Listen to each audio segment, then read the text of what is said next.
Right. Hi, everyone. It's Leanne Bridges, and I'm the Human Potential Catalyst and Coach. And we're going to be starting a new series today with Don Rosenthal. I'm really excited to have him speak and have a conversation with us. This new series is around now what's possible. It's been about a year, and we've gone through massive changes in our world as a result of COVID and lockdowns and so many different things. And now it's time to kind of look at what are some of the success stories over the last year, the businesses, the careers, the people who have really been resilient, agile, and changing, shifting, and what are some of their tips? What are some of their secrets? What have they learned? And how can we benefit, all of us, from that to help us to really thrive and reach our potential in our career, in our work, in our leadership, and in our teams? So let's get started. Welcome, Don. I'm so excited to have you here. We've known each other for many years, worked side by side in many different companies and projects together. And so maybe you could introduce yourself a little bit before we get into the conversation. Sure. It's fun to be here. Another Zoom meeting to add to the 1,000 or million Zoom meetings we've had this year.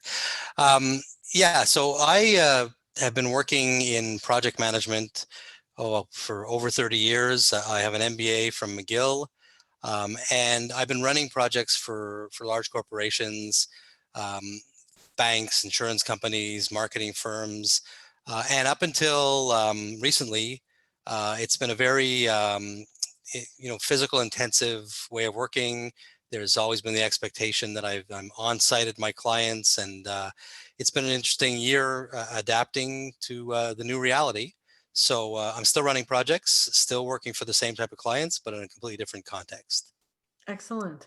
Great. So you're what I would consider one of the individuals who's run your own business for many years and was ready to really change, to be very agile, to shift when all of a sudden things shifted. Can you explain a little bit, kind of your success story, if you will, or how you've been able to maintain your work, Sure. your career as through this tumultuous time? Yeah, there's kind of a funny aspect to it. I worked remotely for 2 years, way before COVID, and it was a hybrid model where I'd be 3 weeks at home and 1 week at the clients. And after 2 years of that, missed the working downtown and the day-to-day interaction with people and walking the streets of downtown, and vowed never to work from home again. Um, Made the change in December of 2020, and lo and behold, 3 months later, I'm back at home. So that's interesting because I I had a think it lot was of perspective. 2019, right? Not last December, No, 2019. December, I'll be clearer. I stopped my remote job in December 2019 and started a new physical project at the beginning of 2020 in January. So basically, start in January, I started, going back to being at client locations and having person-to-person meetings with the full kind of understanding in my head that there were certain things that were not possible remotely. Still convinced that you couldn't run a project with multiple people on it remotely and be successful. And 3 months later, was forced back into a remote model. So it kind of made me realize that now that I don't have a choice, I have to solve the problems that I kind of had written off as being inherent in remote work. Just an example, a lot of my work had to do with popping in someone's office and having an informal chat, going for a coffee to resolve issues, having side meetings. So faced with the fact that, I had decided to go back to that because I was convinced that that was the only way to be productive. Because with COVID, we had no choice. I had to really think about, how do I make this productive? How do I drop some of these beliefs and paradigms? It's interesting when you're forced into something, how you find solutions, as opposed to when you have another option. So that's the story. So for the past year, since March of 2020, I've been working in a 100% remote context. I'm working on a project that has over 40 people working from different countries and different cities. So a lot of people in Toronto, Montreal, India, the UK. And I guess luckily for us, we've managed to be, super productive during COVID times, even to the point where we're actually wondering whether we're more productive now than we were when we had other distractions like going for a walk and going for coffee and chatting at someone's desk. So it's been an interesting year. So what would you say is a learning from that? Like if you look back at what your belief systems or your paradigm in January 2020 versus now March of 2021, what do you think has shifted when you talk about things like you didn't think it was possible? Can you give us some specifics of what you thought was not possible and what's possible? Like maybe the fact that you needed those side meetings and how that shifted? Right. So I believe that part of my success was my ability to deal with things on an informal basis, and pull people aside and have side meetings and side chats. And also the other part of that was the need to kind of grab a pen, go in front of a room, and start drawing diagrams. And I quickly realized when you're forced with the fact that you can't do that, but you need to be successful, because one of the things that's, at least in my world, that hasn't changed, no one's given anybody a break, right? No one has said, well, yeah, we understand it's COVID, so we'll be less demanding, or, we don't expect as much out of you. It's exactly the opposite. They expect more, the same or more. So I kind of looked at that and said, so I don't have an option to say, throw my hands up in the air and say, well, no, this can't be done. How do I succeed without this? And I quickly realized that some of the informalities are actually unproductive. Pulling someone aside and going for coffee because you think you have an issue is almost sometimes making the issue more than it really is. Mm. And working remotely, it forces you to only focus on those things that are productive and important. And I realized that a lot of the things I was doing in a day that I thought was, had to be part of my job. Because as a project manager, I'm working with tons of people, and there's all kinds of things popping up. It kind of gave me that buffer to be able to take a step back and say, you know what, we're going to take this offline, or let me think about it. So that buffer zone of not being physically, it's almost like if you're physically there, someone could say, hey, you got a minute? We need to deal with this now, right? And then you stop what you're doing and you pop into a different meeting, which I thought was a strength. Having the ability to not be available for someone to just grab me, deciding when I want to engage, how much pre-thought I want to give to that engagement, actually has become a big plus. So it's not anything with the technology. It has to do with the buffer that you have now between immediate results, like we need to know this minute, versus, hey, can we set up a discussion where you have time to actually think about things before you jump in. I found that being a huge change that I thought as a belief system wasn't possible, because the informal I thought was a plus. Turns out the informal can be quite a negative, because you say things that maybe you get in trouble for, or you haven't fully thought out. It's always spur of the moment. Being remote allows you to control what you want to say, when you want to say it, how you want to say it. Um, and I found that to be a huge advantage. Wow, that's amazing. So there's quite a few things here that, you think about our own self-leadership, how you're talking to the idea that you had a belief system, and then probably you had that belief system for more than a few years, right? That idea that you needed the informal, that was really the key to success in your line of work. And then that shifted. And the other thing, what caused that to shift was you had no choice. You probably wouldn't have shifted that. You would have probably gone on to, retirement or whatever, having that belief system. So Right. maybe we could just talk about a couple of things. One is how, when forced with having to do something different, like crisis does that. Crisis creates opportunities for change, Mhm. right? And so that's amazing. Maybe you can talk a little bit about that and what you've seen. Sure. So I'm someone who kind of, when I'm in the middle of an issue or a problem, I do a lot of thinking about what it means, right? I don't just react. And one of the things that I started thinking about was the technology that's available now, and how, now it's kind of forced on us, but how does this become part of my future plan?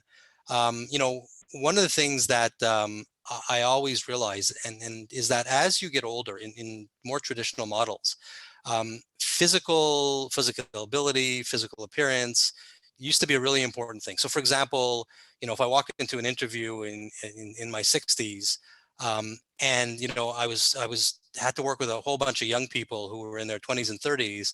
That the physicality would be something that might be something that stopped me from getting the job, for example, or the project. With technology, it's like the great equalizer, because number one, physically, you don't have to be able to get up and walk and stand for hours. So if you do have physical issues, technology can help you alleviate that. Age was an interesting thing, because nobody I'm working with now has any clue how old I am. And if you ask them to guess, they would guess that I'm much younger than I am. In the past, the project I did before this, uh, when things got a little bit rough, and I had to be a little bit specific about what was possible and wasn't possible, all of a sudden they made age an issue. Mm. Well, yeah, we know, at a certain age, your capabilities are less. And I realize now with technology, if you want to work into your 80s, there's jobs you can do, because you don't have to physically, be able to keep up with everybody, and the buffer allows you to prepare better. So where I was younger, running into a meeting completely unprepared and reacting to a difficult situation on the fly was something I was capable of doing. As I get older, I have less and less ability to do that. Well, the technology allows me to prepare better. It allows me to control, how and when I'm online. So for example, I've made a decision that after 5 o'clock, I don't answer emails, because I know that what people do strategically, at least in my experience, is they'll grab you at 5 o'clock before you're running out, and try and get you to agree to something when they know you're under pressure. Technology allows you to create a buffer. Some people say, and I've heard this and I don't understand, but they say, no, no, no, with working from home, I'm always on. Mm. Like my screen's in my bedroom and I'm always answering emails. Ooh. Last time I looked, you can shut your screen off, right? Yeah, exactly. I don't look at email. I don't look at emails or business applications from Friday at 5 to Monday at 7. Yeah. And if I don't feel I'm prepared, I just tell people, listen, book me, and we can talk tomorrow morning at 9. So it's the technology that I've kind of stepped back and say, how do I use this technology to my advantage? I started giving online courses, and the funny thing is, one of the online courses that I started giving was how to work remotely with teams, not the application teams, but groups of people. And I started teaching the course on how you have to change your approaches now that you're doing a Zoom meeting, and also now that people are at home, because people at home, like we have one guy on our team whose daughter is on his lap all day. And you can imagine a conference room where you're working and your daughter shows up and people say, excuse me, would you mind asking your daughter to leave? Well, in today's world, you hear the daughter going, daddy, daddy, you hear cartoons in the background, and people have accepted that. So so I guess what I'm saying is, I don't just take for granted. I think about, how can I use this technology to form a new career, to shape my future career? And it's really changed my way of thinking what's next, Mm. because I now see, because people now understand that technology is actually possible. I don't think people would ever have accepted Zoom meetings all day. They would have had all kinds of reasons why it would never work. So now I'm turning it into an opportunity of how I can mold my career around remote technology, including the course I teach, including, how I see my future. And I believe there'll be more opportunities where if you say, listen, I want to be remote, they'll say, fine. I've turned it into an opportunity, because I think it's unbelievable how we can shift the way we do things now that technology has proven itself. So again, you said a lot of things I want to come back to, which is really awesome. So when you think about how you shifted, what went on in your mind, or how were you able to do that? How are you able to go, okay, potential, this is what I wanted back in January of 2020. It's, there's a crisis. There's not possible to do it. A lot of people would be frustrated. They might get depressed. They might have all sorts of challenges. But you were able to look at it and pivot. What do you think is it the way you look at things? Is it your training? What is it? Is it your training as a project manager to be able to do that? What do you think it is that could help others?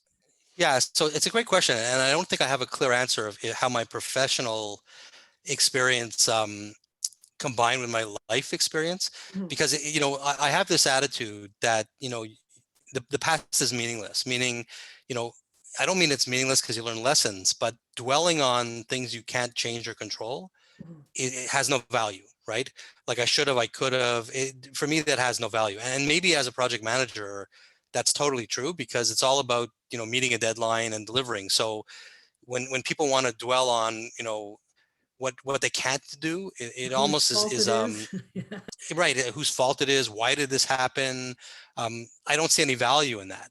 Mhm. And as a person, I'm like that as well. So when I look at this, so COVID's a perfect example, right? I didn't have the option to say, I hate this, I'm going to quit this job and go get another one, because any other job would have been remote, right? Yeah. Which was different from the the 2 years that I was doing remote. I focused a lot on what I liked about it and what I didn't like about it. And at the end, I said, that's it, I'm making a change. Mhm. But you don't have a choice in COVID, right? There wasn't an option. So I started focusing on, okay, so you're not going to change this. What can you learn from it that makes it not only tolerable, but where you can thrive? And like I said before, nobody said, hey, it's COVID, let's change the objectives. Mhm. I still have to perform, I still have to deliver, I still have to be as productive as I was in a physical world. Mhm. So I'm just the type of person that says, well, so what you have to do is figure out how you're going to make that happen, right? You don't have the ability to have a whiteboard, so what are you going to Mhm. do? You don't have the ability to take someone out for coffee and have a chat, so what are you going to do? No, you're working with 20 people, and guess what? There's people that I've been working with for a year that I have never physically met. And as a matter of fact, I haven't physically seen, because we don't usually use video, because it takes a lot of bandwidth. That's just saying, but guess what? It's working, right? Mhm. Also, I think understanding that, and this was a big lesson for me, you can't treat people the same way because they're more fragile.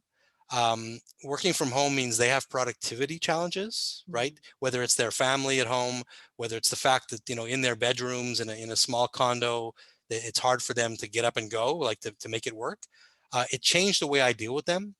So how do you balance the same need to succeed with this changing paradigm? And it made me realize that the only option is to look for new ways of doing things, look for solutions, do things differently, because I think not having a choice kind of forces you into that. It's almost like, I'll draw a parallel. When you're in a relationship, um, there's certain things that in the past might have gotten on your nerves, but you can't let that happen now, because you can't just get up and go. You can't say, I'm going to work for the day, and that'll help me. Your private time is impacted, your time away from, in the family unit's impacted.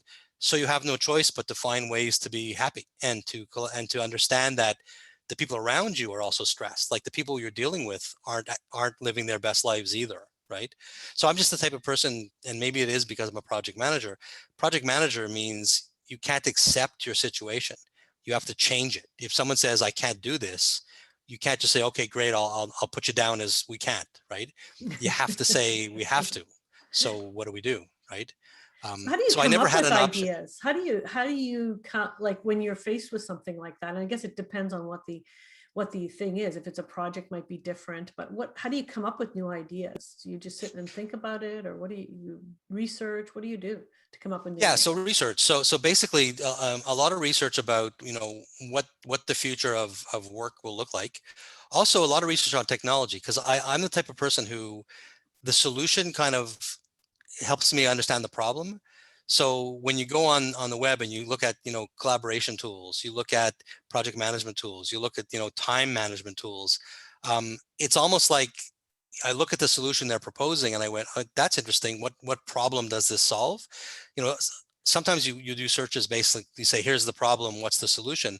Sometimes I do it the opposite way, right? And I look for what is available out there. What are the technologies that people are using? And also living through it. I mean, we started the Zoom world without any experience.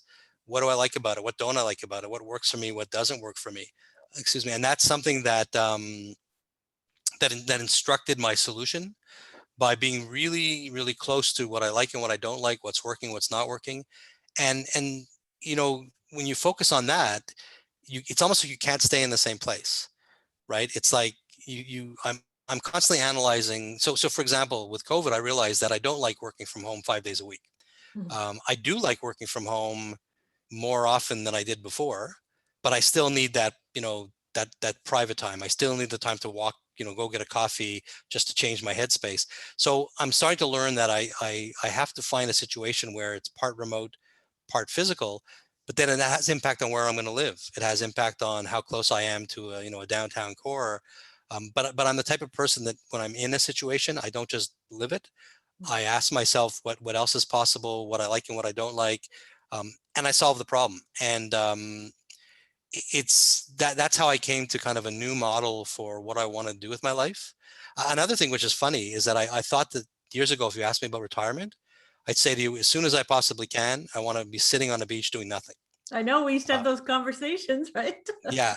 I want to be in a remote location, working on my deck. And I realize that's not true Yeah. because again, I got to live it for the last year. I need some downtown time. I need some action time, but I also need some quiet time. I also realize like the weekends during COVID drive me crazy Yeah. because I don't have a project. I don't have a house to buy, a house to renovate. I don't have a vacation to plan. So that's like the doing nothing thing, right? And Yeah. it doesn't work for me. Yeah. so, For sure. so For it's made sure. me realize that I have to find a way to keep working as long as I can. And honestly, technology is the way to go because you can, like I said, there's tons of jobs you can do online now. And there's more and more focus on, how do we use the older workers that have knowledge in a situation where they can just keep doing it. It Right. may be differently, right? I can't keep running as fast as did and being in competitive situations like I was before, but I can see now through technology how I can keep on gigging till I don't want to gig anymore. And I Mhm. also realize now that it doesn't really only have to do with money. It has to do with going crazy if I don't have a gig. So Yes, exactly. And I want to get into this because we can dig into that whole topic in just a minute. I want to go back to what you were talking about was what you sounded like you were really evaluating your needs. And I think about, as I've worked with you as a project manager, one of the things you do when there's a problem is you ask the business or the owner of the problem, what is the problem? What are their needs? What is the gap? It sounds like you kind of did the same thing for yourself and looking at your career and so forth. You kind of use that yeah, same technique, huh? yeah, I guess and you might laugh at this, but there's an Eminem song that it's kind of weird to say, but where it's, and I'll take the swear words out, but in one of his songs he says, failure is not like success is the only option, Mhm. failure is not, right? Mhm. So when you go with that attitude that there is only one option, right? I can't sit at home for a year and be miserable. Yes. I can't not produce what my client expects me to produce. I have interactions with people and I can't be the way I was before because I'll get negative results. So because they're stressed, because people are, you can sense that people don't have the same patience. They're at the end of they're at the end of their rope. They aren't coping very well. Just the fact that we haven't had vacations, it's crazy, but it's been a year than people have had vacations. And I don't mean taking time off from work. Yeah. I mean, Going going somewhere. somewhere, like Yeah. changing your headspace. I've had to adapt the way I deal with people, more Yeah. collaborative, asking their opinion. What would make you comfortable? What do you think is possible? And also, representing that to my client and saying, look, my team can't do this. Mhm. Whereas before, there was a less compassion in the world Mhm. where I might just say, sorry, you got to do it. Mhm. But when you hear someone who has their daughter on their lap all day, if you don't realize that their The coping stress. skills Yeah. aren't what they were before, And the right? stress that they're Uh, going under, right? and For that's sure. right. So it's the realizing that as a project manager, I don't have an option. I need to find a solution. I can't just say to my client, by the way, we're 3 weeks late, Mhm. right? I need and it's getting people to collaborate towards that solution when they're less patient. So that's been something that guides me, and that's why I am the way I am, because you can't just sit in you can't just wallow in it. Yes. You need to solve it, and especially with COVID, because there's no solution, right? Well, and that's the thing because you may not recognize this, but not a lot of people, not a lot of people, a lot of people are not coping right now, and they're really struggling. And that's why I'm kind of digging into how you went about this because it can offer help for other people. And some of the things that I'm hearing is you look at the situation and through self-awareness, right? Aware of yourself, aware of your needs, aware of your surroundings, aware of your customer needs, you're able to really step back and look at it and go, okay, I need a new solution. Now I need to come up with brainstorming. I need to Right. research. I need to do different things, because there are a lot of people that I talk to all the time who are stuck. And they're like, they're depressed. They're having a really hard time. They're not finding new ways of working, whatever. And they're suffering a lot. So Yeah. shifting to doing it maybe more of an approach that you're doing could really help those people if they could start to take that approach. Yeah. And maybe you're right, Leanne, maybe it's just a mindset, right? Yep. But I'm not someone who can just accept my situation. Now, I happen to be someone who when something's bothering me, I'll know it's bothering me. I might not know why, but I can't just accept where I am, right? Mm-hmm. And it doesn't mean I want more. It means, like, I'm talking about problems like, for example, retirement, right? Mm-hmm. I know that financially, I can't just retire at 65 Mm-hmm. and let my savings dwindle. I'll run out of money, right? Mm-hmm. So, at the beginning, that bothers me. But then I sit there and go, okay, so what's bothering you? And, I can't sit in the bother. I have to find a solution. Mm-hmm. So I realize that I don't have the same energy. I don't have the same memory. I have wisdom. I have knowledge. I have experience. So how do I leverage that? And so I'm realizing the type of projects I'm taking have to change, because I can't be in a stressful, toxic situation for as long as I built my whole career on toxic situations, right? I'm in tune to my stomach. Like, how did I get offers for contracts, and I can feel how I feel about it. Like, oh, this contract, and I can feel it in my stomach that I'm not going to be well in that environment. But I think it's normal to start from, I don't know what the solution is. Yeah. Something's bothering me, and then kind of figuring out what it is and realize I don't like the feeling. I can't just accept that that's the way it's going to be, that I'm going to feel this way. And then I start going into, okay, so what is it that's bothering you? And what do you have to change? So I'm already thinking about retirement because I know I need a solution. I'm really encouraged because for me, technology, it's interesting how technology is evolving. Like the COVID situation, imagine it without Zoom, right? Imagine it without the internet. Yeah. Well, retirement's the same thing. And, we imagine retirement 20 years ago, it's totally different now. So the fact that we don't have money to retire is difficult, but the solution is there, right? It's interesting how solutions have evolved to match our problems. And so you just have to tune into that and say, how do I change my paradigm? But I think what's important is got to be brutally honest with yourself, and understand what's sustainable for you and what's not sustainable, because solving your problem with something that you can't sustain because you won't be able to live in it is not the solution, right? Wow, that's really important. So really evolving to match the solution. And you said before you would go out and you'd kind of reverse engineer it. You'd look at what's out there right now, and then you've got a crisis that's put you in a place where you didn't really want to originally work the same way. But then you looked at the two and came together with now there's solutions that maybe help me in problems that I didn't know that that COVID would help me with. So for example, you're saying last January you came, you wanted to work more live with people, then COVID happened and you can't. And then you went and you look for different solutions, you live different solutions, you're improving them. And while doing that, recognize this problem that you've had about the retirement has been there all along. And this by shifting, it's opened up opportunities for a different problem that you weren't even thinking about, which is amazing. Plus the world changed. I mean, I'm hearing things from companies that, would never have accepted working from home. And now they're talking about fundamentally going to a 2-2-3 model, 2 days weekend, 2 days at home, 3 days in the office, because their employees are demanding it, right? Because people kind of go, oh, this is kind of interesting. I don't like it every day, but I'm 5 o'clock, I'm at my dinner, I'm in my home, right? So it's realizing that things have evolved and changed, but it's also, the fact that but it's matching it with it's matching it with a problem you had, which I think is really good. Exactly. Yeah, exactly. And that's what I'm kind of saying that people should do is, look towards what's out there and drop their belief systems and their paradigms and say, what has changed, right? It's very easy to look at COVID as the most depressing thing that ever happened to us, right? And I agree, it is, right? But it's also something to look at and say, how come I succeeded in COVID? Like, I consider myself incredibly lucky because on March 13th, they closed the office. And on March 13th, that morning, so March 12th, we went home. March 13th, we didn't go back, and we didn't miss a beat. And I'm Mhm. talking about tons of people. Like I said, I have a 40 to 50 person project. We didn't miss a beat. Mhm. And you have to, I don't just take that for granted, right? Yeah. I started asking myself, why? What is it about what I do that made me not miss a beat? And I started expanding that to retirement. Mhm. And I realized that, I have this skill, which is called experience and wisdom, that's marketable. Mhm. That when I look at my situation and I say to myself, okay, why did it work? Why did COVID? Why was I one of the lucky ones who didn't miss a beat? I don't just take it for granted.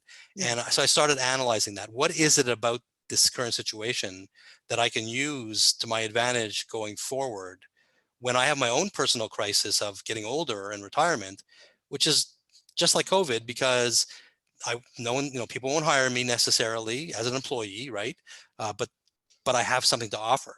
And you And want the flexibility, you'd like some yeah, I want the flexibility, right? you still like Right. connection and keeping your mind going and so forth, right? Exactly. And Leanne, I draw a parallel with you because one of your biggest strengths, and which is kind of interesting as a marketer and someone who works also in more, existential type work, you've always kept up with technology, Mm. right? Like you were technology 10 years ago, even though that you have no background in technology, Yeah. right? Building your own websites, social media. So you've engineered this, what I call like I won't call it a product because that sounds a little bit cold, but you as an individual have worked on your offering, Yeah. right? And it allows you to be resilient. Yeah. And I think people who are in a situation, they should ask themselves, do I have the skill set, the mindset, the technology knowledge, to prosper in the future? Um, and I think that too many people stay in their current situation and they're comfortable, and then something happens, Yeah. and then they're like, okay, well, what do I do now? I'm always about the future. So I never take my today for granted. Hmm. I always think about what could change Yeah. and how do I have to evolve to make that change.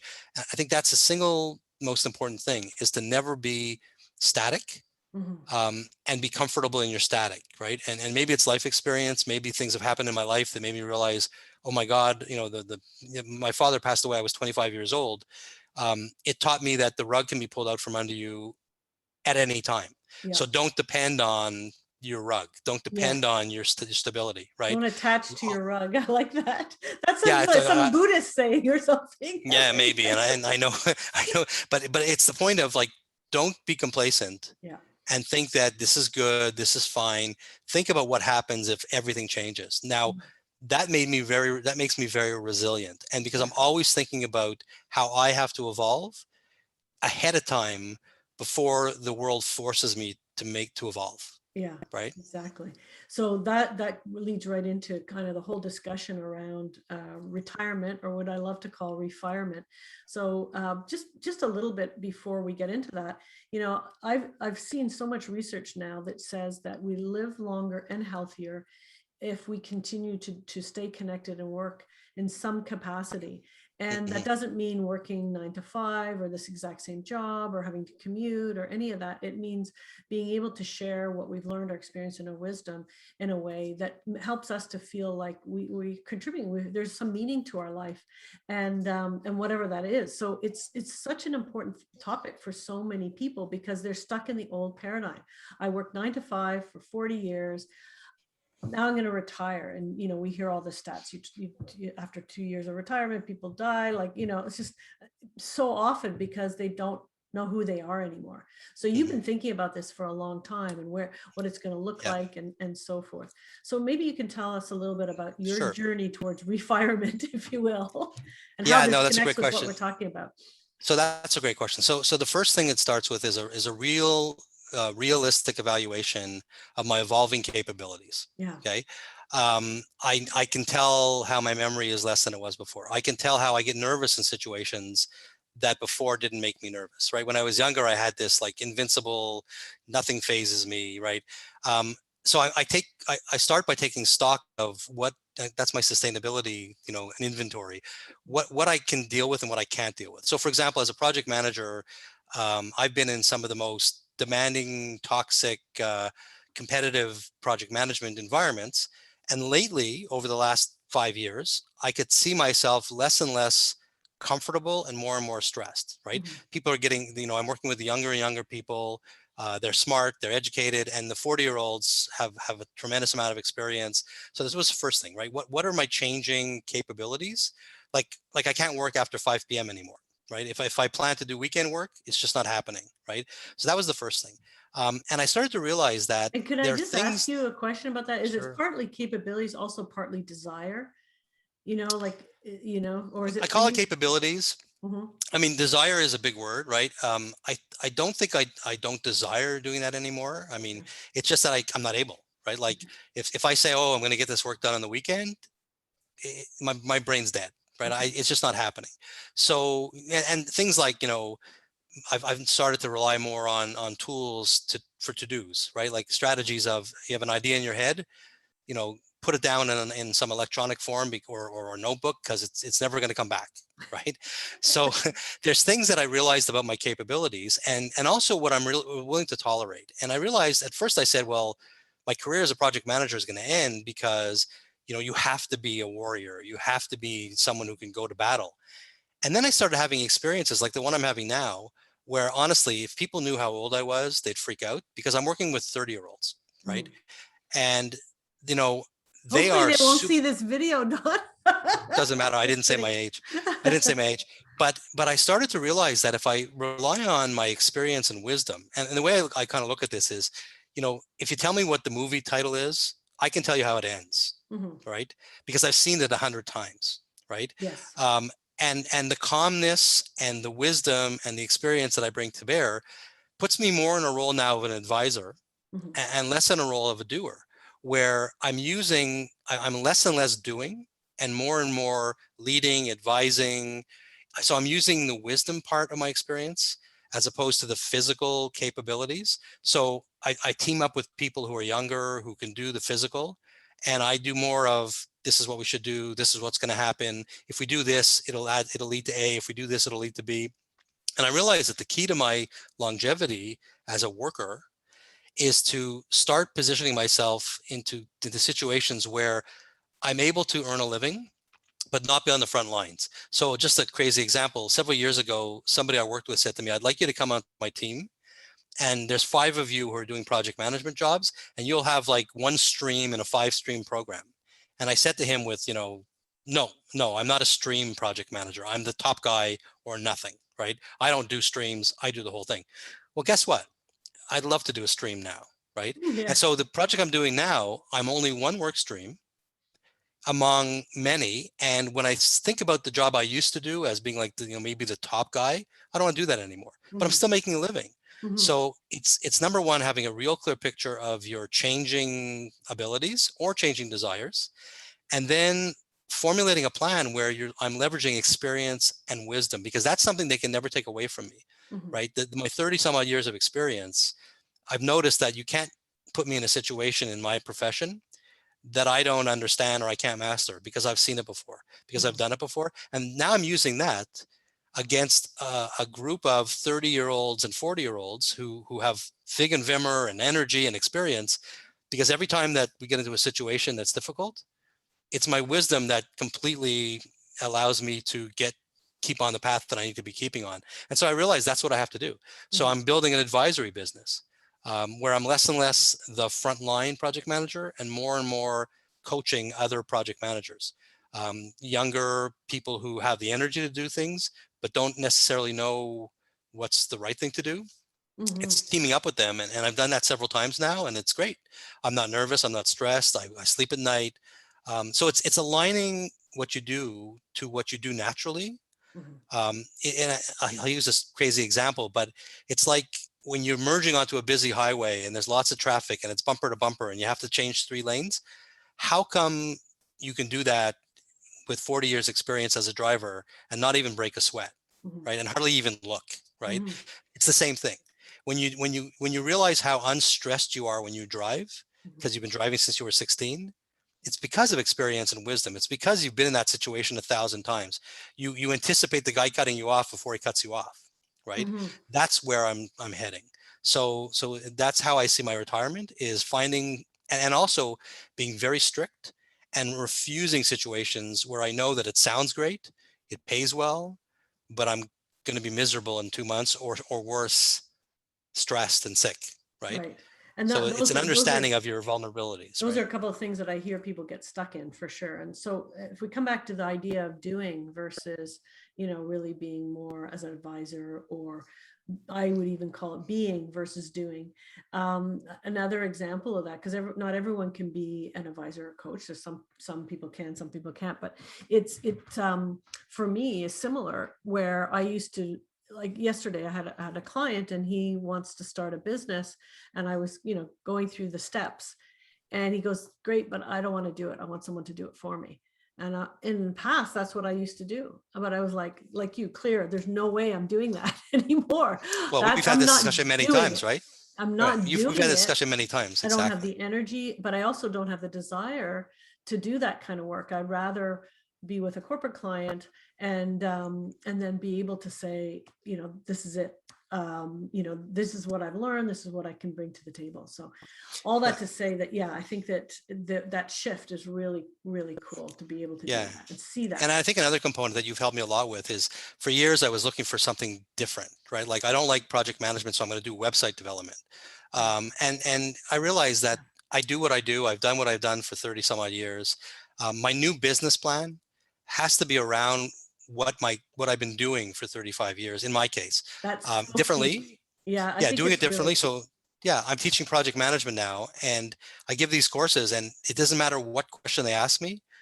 It's interesting. I have an example in my life and my career that I can bring up as the exact same situation that they're asking me a question about. Mhm. Whereas before I was looking, my idea was change it up and do something totally different. Yeah. Well, that's great, and some people can do that, and I think it's super. But the easiest way for me to make a living into my 70s is to do what I've been doing for 35 years, Yeah. but differently.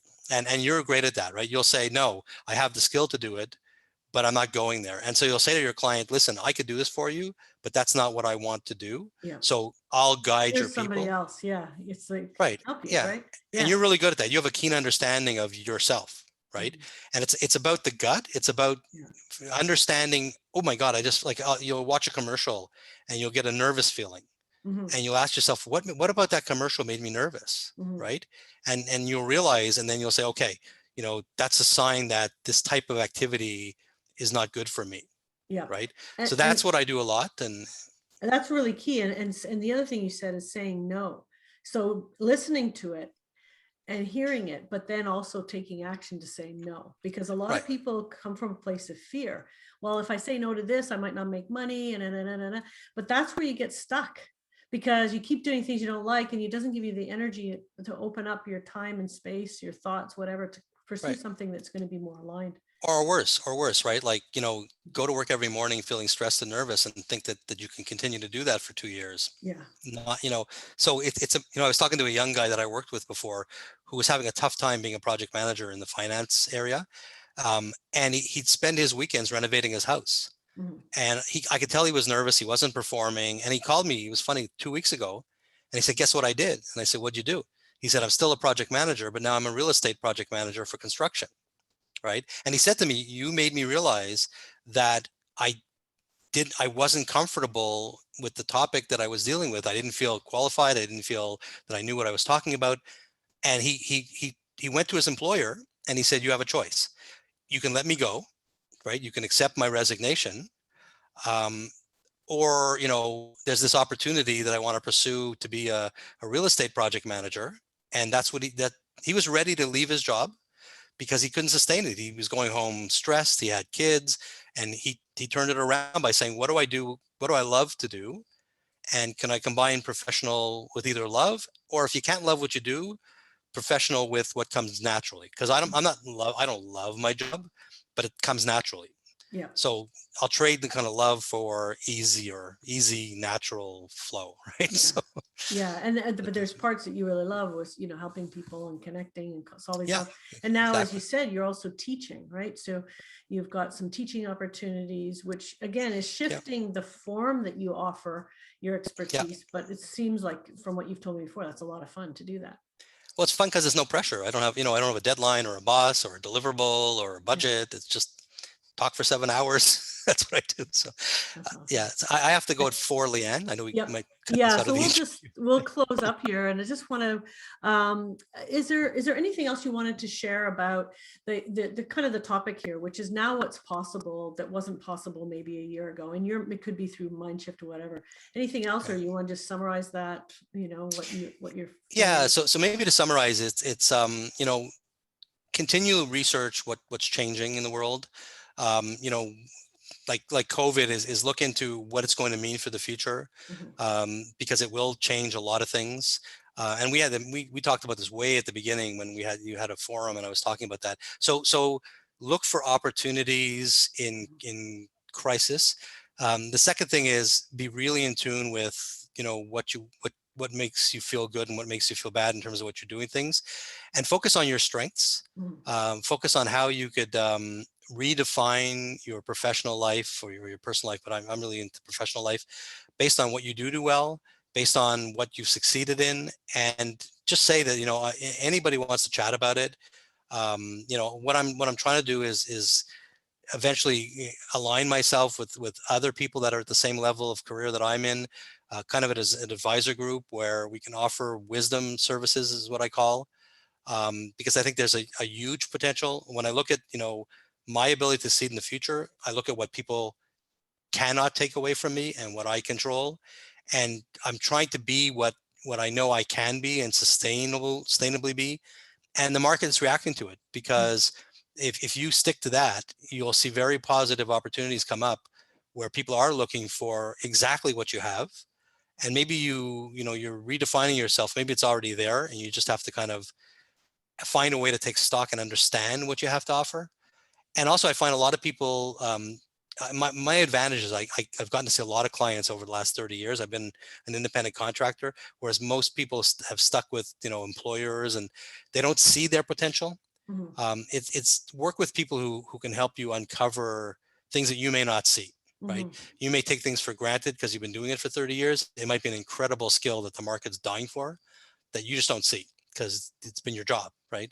So I'd be happy to chat with anybody who wants to explore that, and anybody who wants to talk to me about building an advisory business. That would be something that I'd love to do. Advisory business is not coaching, it's not consulting, it's being an expert.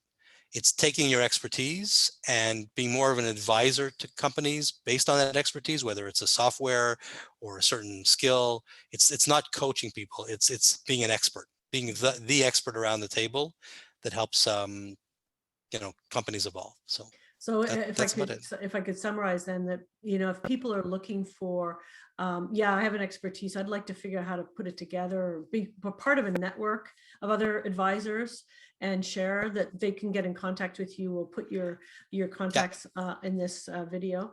And also, if somebody is looking for some wisdom around not product, project management, program right. management, very complex, needs some coaching, needs their team to be coached, maybe needs some training, That's right. that you can offer that as well, right? That's my target business. The advisor piece, the expert piece, is that I've realized over the time, I always get asked, "Oh, do you know someone who does X?" And unfortunately, I've always said, "Oh, not really," and I haven't been prepared. I'd love to have a network of go-to people Mhm. in different disciplines, because in my projects or in talking to clients, they'll always ask me. It would be great to have a bunch of like-minded people that we can say, yeah, as a matter of fact. And for me, the common denominator is the level of experience that like you and I have in terms of just career length. Right. Um, I find it incredibly rich, and I'd like to have other people around me that have different types of experiences, so we can, start to think about how to add a broader value to clients. That's perfect. Well, thanks so much for spending the time here with us today. And I'll put all the information, Don's information, on this video. Thank you, everyone, for listening, and hope you have a wonderful day. Take care. Thank you, Leanne. Bye-bye.